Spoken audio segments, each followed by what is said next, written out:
Welcome back into Eye on Agriculture. I'm Britton Rucker. A lot has happened in 2025, shaping the world of agricultural law and taxation. And we're taking a look back at some of the most important developments from 2025. We're joined now with Roger McEowen, Professor of Agricultural Law and Taxation at Washburn University, to walk us through some of these. As always, Roger, pleasure talking with you today. Well, thanks for having me, Britton. Always good to be with you. Now, to kick us off, when you look back at 2025, why was it such a big year for ag law and taxes? Oh, my. It was just never stopped day after day, from trade issues to commodity title, one big beautiful bill, all types of water issues. We got a new WOTUS rule.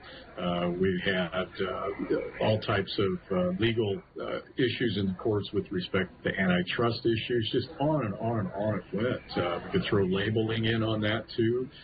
Plus all the other tax issues that were major throughout the year. It was just an incredibly fast-paced year on lots of ag, legal, and tax topics. And kind of even hard to keep track of in your head. If a farmer only remembers one or two of these legal challenges from last year and changes from last year, what should be at the top of their list?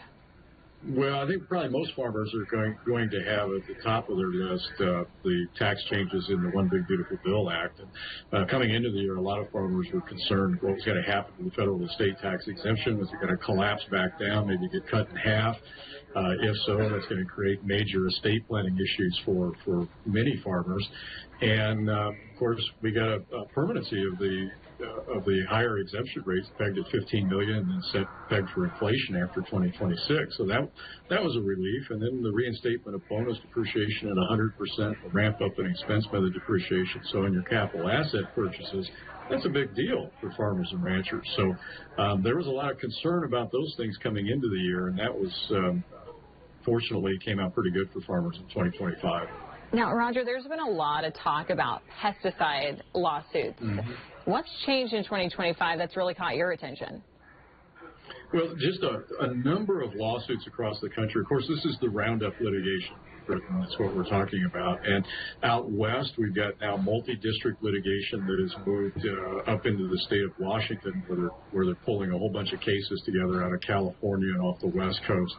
And then we saw huge jury verdicts coming out of Missouri and Pennsylvania back against Bayer and Monsanto.